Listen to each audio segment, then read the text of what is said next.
Olá, eu sou Mauro, técnico do Museu da Eletrônica. Bem-vindo à Eletrônica do Passado. Esse é o maravilhoso Luftopta que você já está acompanhando no canal. Aí embaixo na descrição eu vou deixar um link para que você assista a todos os vídeos desta série. E o assunto desse último vídeo de 2023, um vídeo especial para finalizarmos esse ano, é exatamente o que eu tinha comentado em outro vídeo. É o incrível potenciômetro de volume desse rádio. Com certeza você não viu ainda, pelo menos no YouTube do Brasil, algum equipamento com as características desse potenciômetro. Nós temos um potenciômetro aí que, fugindo muito do tradicional, faz um circuito totalmente diferente. E nesse vídeo a gente vai entender esse circuito. Nós vamos à introdução e voltamos em seguida.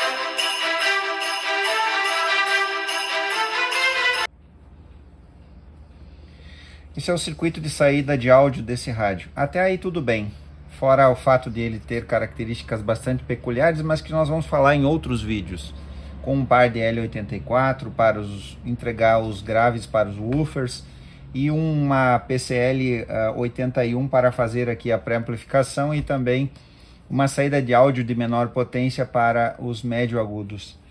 Bom, tudo tem um motivo de ser, porque esse rádio tem uma saída de graves e uma saída de médio agudos. Como em qualquer outro rádio analógico, nós vemos aqui o controle de volume e, logicamente, os controles de tonalidade, que não são assunto desse vídeo. Mas o controle o volume desse rádio, ele tem uma característica completamente diferente daquilo que você já viu em outros aparelhos, eu tenho certeza, em outros rádios analógicos. Normalmente o que a gente vê num rádio analógico é um potenciômetro com 3 terminais. E aqui, didaticamente, para a gente entender o funcionamento desse potenciômetro e porque ele tem tantos tapes de saída aqui, ele tem, além dos 3 pinos tradicionais, ele tem mais 3 pinos, né? Então vamos lá. Didaticamente a gente vai chamar esse aqui de ponto A, esse aqui de cima. Esse aqui do meio a gente vai chamar de ponto B. E esse aqui de baixo a gente vai chamar de ponto C. Apenas para melhor entendimento. Mas quando a gente vê um potenciômetro tradicional de um rádio qualquer, o que a gente vê é exatamente isso. A gente vê um potenciômetro com 3 pinos e um ponto central, onde normalmente esse pino de baixo vai a massa. Esse pino aqui vai para o amplificador de áudio, a entrada do nosso amplificador de áudio, o IN. E esse pino aqui recebe o sinal, ou o contrário, tanto faz. Esse pino do meio aqui vai para o IN do nosso amplificador de áudio. E esse pino aqui, então, vai lá para a nossa fonte de sinal. Vamos fazer assim que vai ficar melhor, é mais usual. Que normalmente vem lá do circuito de detecção do rádio. Isso aqui seria o normal, A, B, C, 3 pinos no potenciômetro. Mas por que esse potenciômetro então tem todos esses tapes aqui? E agora vem aí a resposta que talvez você tenha ficado curioso quando acompanhou os vídeos desse projeto, os anteriores. E se você não acompanhou, o link está aqui embaixo, é só você clicar e você vai lá. Por que esse potenciômetro aqui é diferente? Bom, vamos lá. A palavra que define e que a gente vai começar esse estudo é a palavra loudness. Essa palavra, ela não tem uma tradução literal para a língua portuguesa. Nós não encontramos uma tradução para a palavra loudness, é uma palavra em inglês. Mas a melhor tradução ou a melhor explicação para essa palavra é o volume ou nível de audibilidade ou a sensação acústica percebida pelo ouvido humano. O objetivo da criação do loudness está diretamente relacionado às características do ouvido humano. Bom, como que o ouvido humano ouve? O nosso ouvido, ele usa uma escala logarítmica. Isso é importante, a gente vai entender já, logarítmica. Bom, por que ele usa isso? Por que ele usa essa escala logarítmica? Vamos falar um pouquinho de matemática. Se você recorrer à sua calculadora científica, você vai descobrir que o log, ou o logaritmo, que é uma expressão matemática, o log do número 1, log na base 10 do número 1 é 0. Pronto. Então, log na base 10 do número 1 é 0. O log na base 10 do número 10 é 1. O log na base 100, na base 10 do número 100, né? Estou repetindo os logaritmos aqui, é 2. O log na base 10 de 1000 é 3. E o log na base 10 de 10.000 é 4. Então, olha só, olha a relevância disso, como isso é importante para entendermos o objetivo do loudness e do funcionamento do ouvido humano. Se nós tivermos um log na base 10 do número 1, que é 0, nós avançamos 10 vezes, ou seja, nós aumentamos 10 vezes e o logaritmo desse 10 é 1. Aqui, nós aumentamos mais 10 vezes, nós fomos para 100, o logaritmo na base 10 de 100 é 2. Então, a gente está aumentando de 10 em 10 vezes e aqui está aumentando apenas uma unidade. Por que isso é relevante? Vamos lá. Você vai entender com facilidade. Você está num lugar silencioso agora e você está ouvindo o canto dos pássaros. Naturalmente, o canto dos pássaros é baixinho. A gente tem um áudio quase que, se a gente tiver a distância, quase que imperceptível do canto de um pássaro. Podemos arbitrar que o canto de um pássaro é alguma coisa na ordem de 200 miliwatts. Apenas para a didática desse vídeo, 200 miliwatts.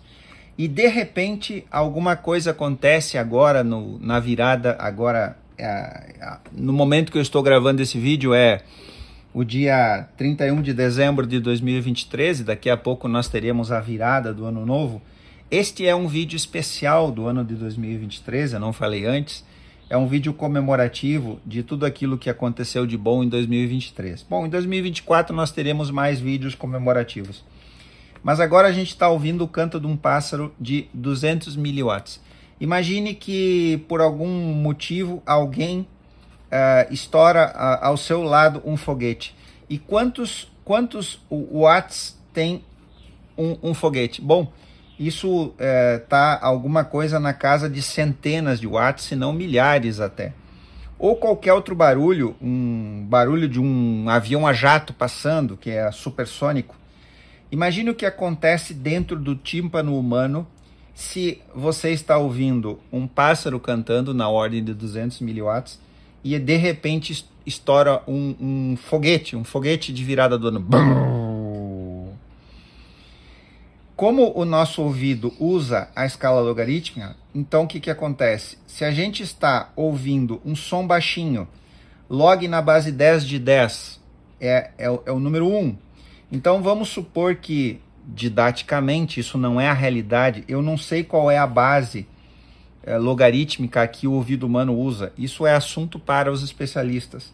Mas lá dentro do nosso ouvido, matematicamente, nós encontramos uma base nesse logaritmo. Mas supondo que fosse 10, apenas como exemplo, se o logaritmo de 10, se o logaritmo de 1 na base 10 é 0, e o logaritmo de 10 na base 10 é 1, então se a gente estiver ouvindo um som de 200 miliwatts e de repente a gente ouvir um trovão, o que vai acontecer?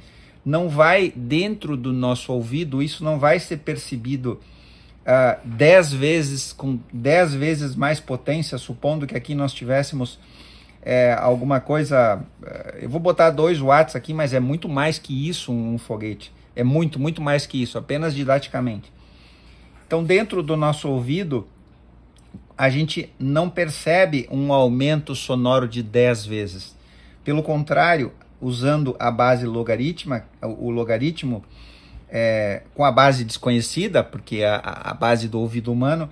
Então é como se ele, é o que ele faz, ele percebe esse som, no nosso exemplo didático, 10 vezes maior, para seguir essa lógica matemática, que aqui está aumentando 10 vezes, mas aqui na verdade está aumentando unitário.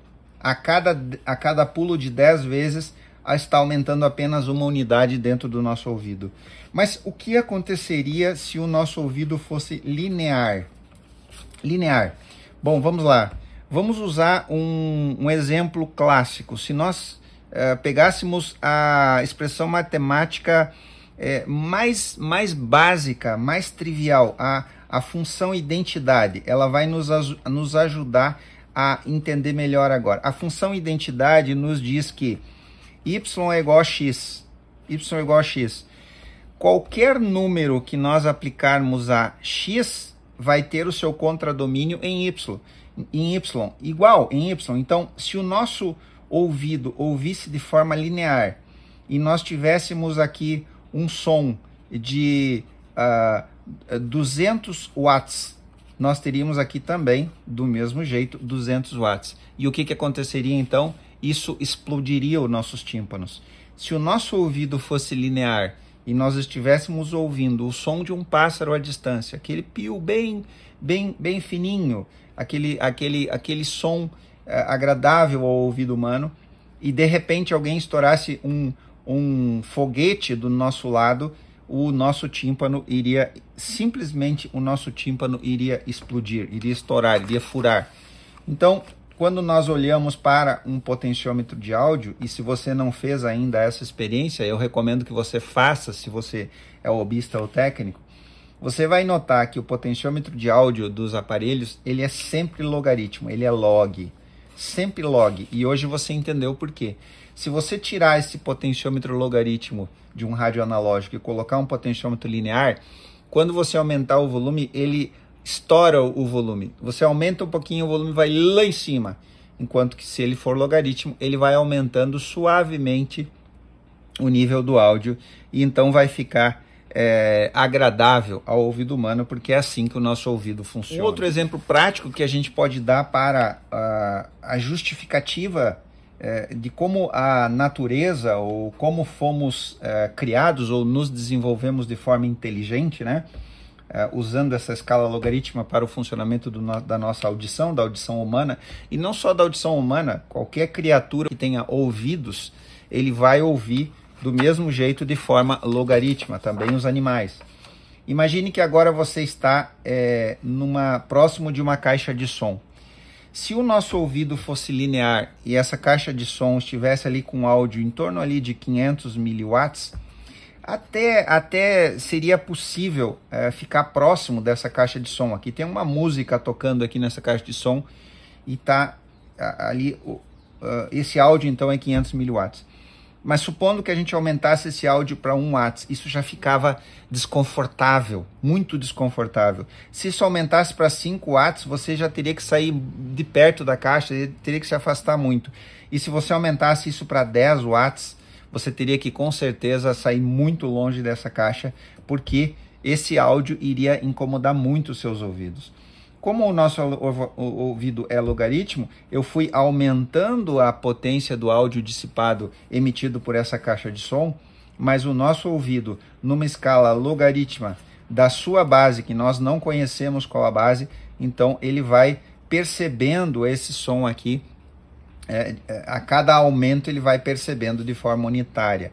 Bom, o que acontece às vezes quando uma pessoa está próximo de uma caixa de som dessas, num show de rock, por exemplo, qualquer show que você gosta, e tem aquela batida, aquele tum, tum, tum, mesmo o nosso ouvido sendo logaritmo, se a potência é muito alta, a pessoa acaba ficando atordoada com aquele áudio desproporcional à nossa capacidade de ouvir. Se a nossa escala de audição fosse linear, com certeza o tímpano dessa pessoa poderia correr o risco de vir a furar o tímpano por causa disso. Uma coisa bastante Um exemplo que vai ser familiar para você, você está agora num jogo de futebol. E o estádio, ele naturalmente ele tem muito barulho. Todas aquelas pessoas gritando e o narrador e tudo mais. E você pega o seu radinho de pilha e você consegue colocar no ouvido e regular a altura do seu radinho de pilha de tal forma em que você ouça de maneira agradável, suave. Mas mesmo assim, como o estádio tem muito barulho ao redor, você ainda consegue ouvir tanto o seu radinho de pilha, que está encostado no seu ouvido, como os barulhos mais altos que são ao seu redor. Então, isso foi uma grande vantagem, uma grande vantagem do nosso ouvido, do ouvido humano usar essa escala logarítmica e não linear. Bom, mas por que então que isso surgiu? O que tem a ver essa audição logarítmica e linear em relação à criação do loudness, que é o assunto do nosso vídeo? Por volta de 1930, o que se tem relato histórico, por volta do ano 1930, nós não podemos falar antes disso, porque antes disso era tudo muito primitivo. Mas em 1930 nós já tínhamos aí válvulas com catodo, nós tínhamos filamentos em corrente alternada, já existiam pentodos de potência, já tinham os controles de graves e agudos, e antes disso era tudo muito primitivo. O que aconteceu então? Nós sabemos que o primeiro rádio comercial ele nasceu lá em 1919, então em 1930 o rádio já havia dominado o mundo, existia uma grande quantidade de produção de rádios ao redor do mundo. E notou-se o seguinte: quando o som ficava baixo, quando o nível do áudio ficava baixo, o som ficava sem graça, ele ficava... hoje nós diríamos que o som ficava sem brilho. Uma palavra moderna para você entender, o som ficava borocochô. Por que isso?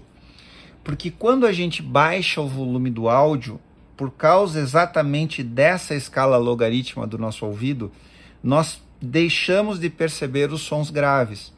O som vai ficando cada vez mais médio e cada vez mais agudo, até desaparecer totalmente o grave. E um som sem grave e sem médio, ele é um som muito agudo e um som que não é agradável ao ouvido humano. Por que isso acontece? Dentro do nosso tímpano existe uma compressão das moléculas do áudio que chega até nós, né? Então, por causa dessa característica de compressão, quando o áudio quando ele é muito baixo, quando a gente ouve ele muito baixo, a gente não percebe o grave. É uma característica do ouvido.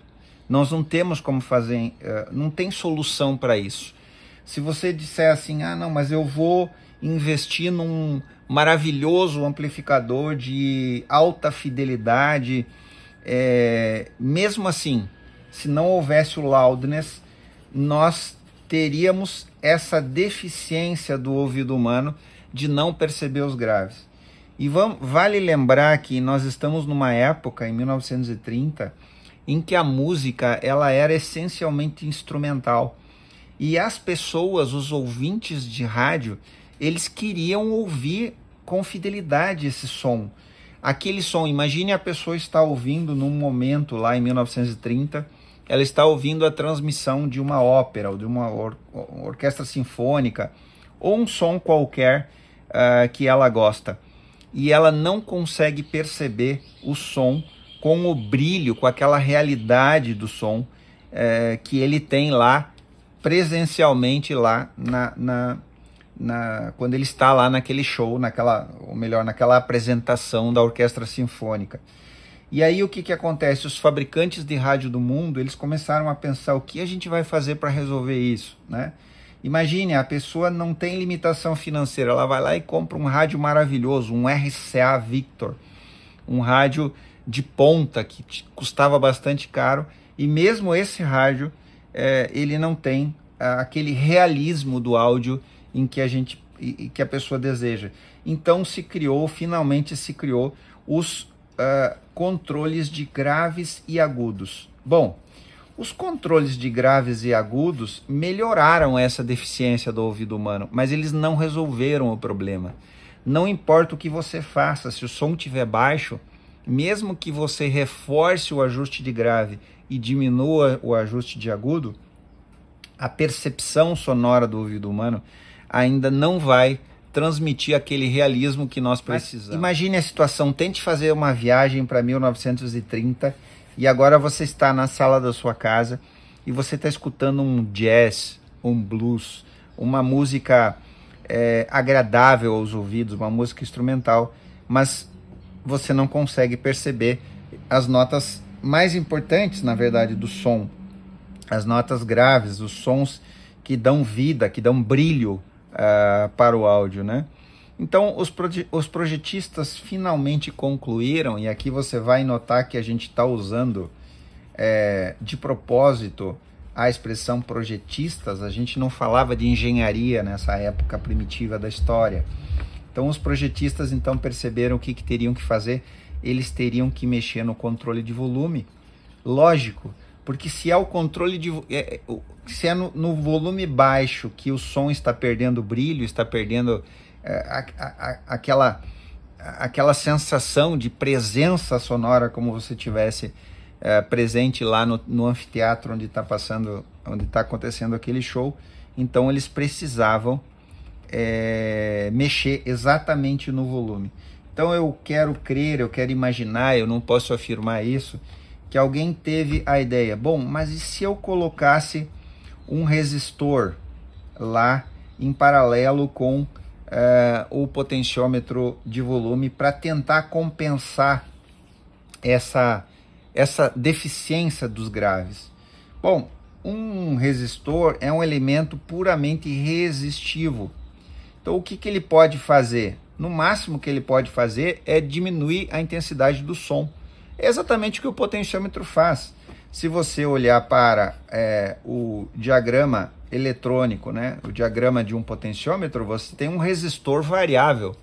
Ele vai ter um determinado valor, vamos arbitrar aqui um valor comercial 10 kΩ, do ponto A ao ponto C, ele tem 10 kΩ, e o ponto B, como eu usei antes, ele vai variar essa resistência mais em direção ao ponto A ou mais em direção ao ponto C.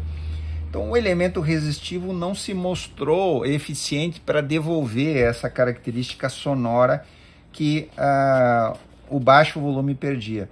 Mas então a gente pode imaginar que alguém muito inteligente teve uma outra ideia. Se eu pegar um capacitor, que agora eu tenho aqui uma reatância capacitiva, que é um elemento que tem a sua reatância capacitiva, e colocar em série com o resistor. Por que colocar em série com o resistor? Porque quando eu coloco um resistor em série com um capacitor que tem a sua reatância capacitiva, eu crio um ponto de equilíbrio aqui, eu limito a reatância que eu quero inserir no meu sistema de áudio. E aí começou-se a notar o seguinte, que isso era eficiente. Vamos lá, vamos pegar um exemplo prático. Se nós tivermos um determinado circuito de áudio, seja qual for, vamos colocar o controle de volume aqui, ele vai a massa e aqui ele vai na entrada do nosso, aqui vem lá do circuito de entrada de áudio, né, in, e aqui vai para o nosso amplificador de potência, ou pré-amplificador, tanto faz. Se a gente pegar um capacitor de uma capacitância qualquer, arbitrada, que você vai encontrar, e você colocar aqui, você vai ver que esse capacitor aqui, o que ele faz? Ele corta os agudos. Conforme o valor do capacitor que você inserir aqui, o agudo é elevado à massa. E você vai notar que alguns rádios mais antigos, rádios mais triviais, eles faziam exatamente isso. Eles pegavam aqui nesse ponto, colocavam um outro potenciômetro, colocavam no meio desse potenciômetro aqui um capacitor ligado à massa. E o que acontecia então? Quando se variava esse potenciômetro chamado de tonalidade, mas isso aqui na verdade não é tonalidade, é só um artifício que foi utilizado. Quando se variava isso aqui, se inseria esse capacitor aqui nessa linha de áudio. Aqui nós temos baixa frequência, áudio. Então, o que os projetistas entenderam? Que eles, determinando os valores desse resistor e desse capacitor, e inserindo isso aqui lá no potenciômetro de áudio, exatamente no potenciômetro de áudio, porque se nós falarmos em loudness, para ele funcionar tem que ser no potenciômetro de volume de áudio, tem que ser no potenciômetro de volume, isso não pode ser depois do potenciômetro de volume, tem que ser antes, tem que ser Eles conseguiram então, criando esse artifício que nós vemos exatamente aqui no circuito desse rádio do Luft-Opta, nós vemos aqui o potenciômetro de volume, está lá, ponto A, vai lá para o nosso circuito de áudio, ponto C, vai a massa, o ponto B é volume, no ponto B a gente não mexe, a gente não pode mexer no ponto B. Vamos refazer isso aqui para ficar mais inteligível. Vamos pegar agora exatamente o circuito do Luft-Opta que está servindo para esse estudo. Nós temos aqui os 3 pontos do potenciômetro, A, B, C. Esses pontos são áudio. Aqui, esse aqui está mais perto da massa e esse aqui está mais perto do áudio. E aqui a gente tem então 3 taps que a gente vai entender e vamos estudar agora individualmente cada um. Didaticamente, eu vou chamar esse aqui de TP1, no esquema do rádio não é assim. Esse aqui de TP2 e esse aqui de TP3. Pronto, temos o TP1, TP2 e TP3. Bom, vamos lá agora. Agora a gente vai entender como foi feito o circuito de loudness do nosso Luft-Opta. E esse loudness, nesse caso desse rádio, ele é o loudness escalonado. Esse loudness, ele poderia ser ajustável, sim.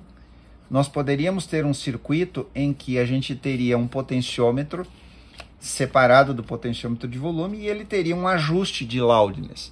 Vamos falar exatamente desse caso aqui. Bom, o que se fez então no primeiro circuito aqui do nosso loudness? A gente pega o TP1, que a gente enxerga aqui no rádio, uma resistência de 20K e insere com um capacitor de 20 nanofarad. Bom, esse TP1 ele está muito próximo do terra, muito próximo do volume mais baixo do rádio. Como isso aqui está muito próximo, a gente tem que reforçar o máximo possível o grave.